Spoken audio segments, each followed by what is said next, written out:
ৰাইসকল সবে জিজ্ঞাস পঢ়ি আছে না জিজ্ঞাস পঢ়ি কেনাই লাগে আজি আমি ফান্ডামেন্টাল ডিউটিৰ ওপৰত কেইটামান কুৱেশ্যন চাম যিকেইটা অলৰেডি এক্সামত হৈছে বহি কলম লৈ আহক আৰু বহিত লিখি ৰাখিব লাগে পাছত ৰিভিজনত কাম আহিব ফান্ডামেন্টাল ডিউটিজ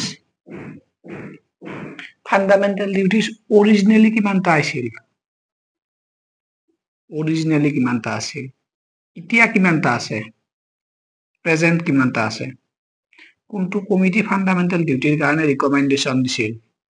কমিটিৰ নাম এক্সামত হৈছে লাষ্ট যেটো ফান্ডামেন্টাল ডিউটিজ 11th নাম্বাৰ এইটো কোনটো এমেন্ডমেন্টৰ জৰিয়তে সংবিধানত ইনক্লুড কৰা গৈছিল সেইবিলাক কোৱেশ্যন অলৰেডি এক্সামত হৈছে অৰিজিনেলি কিমানটা আছিল অৰিজিনেলি আছিল 10টা ইটা কিমানটা আছে 11টা কোনটো কমিটি ৰিকমেন্ডেশন কৰিছিল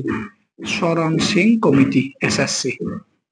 আচ্ছা মাজতে ভিডিওৰ ব্যাকগ্ৰাউণ্ডত এটো ভুম ভুম ভুম ভুম ভুম বাজি থাকিব কাৰণ এই গতে সাইটটো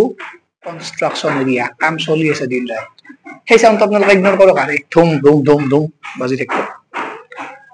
11 ফান্ডামেন্টাল ডিউটি কোনটো এমেন্ডমেন্ট কৰিছিল 86 কনস্টিটিউশন এমেন্ডমেন্ট এটো কেতিয়া আছিল এমেন্ডমেন্টটো 2002 হৈছিল মনত ৰাখি থব এটা ইম্পৰ্টেন্ট কোৱেশ্চন এক্সামত বহুবাৰ হৈছে আৰু এটা কোৱেশ্চন হদে টোটাল এজি 10 ফান্ডামেন্টাল ডিউটি ছিল এটো ইয়াত কৰা গৈছিল 42nd এমেন্ডমেন্ট এদি নেক্সট কোৱেশ্চন আপোনালোকৰ কাৰণে ফান্ডামেন্টাল ডিউটি কোনটো আৰ্টিকলৰ আন্ডাৰত আহে কোনটো পাৰ্টৰ আন্ডাৰত আহে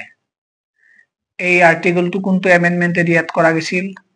কোনটো এমেন্ডমেন্ট এদি কনস্টিটিউশনত এই আৰ্টিকলটো ইনক্লুড কৰা গৈছিল কোনটো এমেন্ডমেন্ট এদি এই পাৰ্ট টু কনস্টিটিউশনত ইনক্লুড কৰা গৈছিল এখানটি বস্তু আপোনালোকে মনত ৰাখক লিখি ৰাখক বহুবাৰ এক্সামত হৈছে আৰু এটা question 11th fundamental duty related to what 11 fundamental duty কাৰ লগত জড়িত কমেন্ট কৰ আৰু এটা বস্তু বহিত লিখি থৈ দি বহুবাৰ হৈছে সৰু পইণ্ট কৰি নোট কৰি বহিত লিখি থৈ দি এক্সামৰ আগত ৰিভিজনত কাম আহিব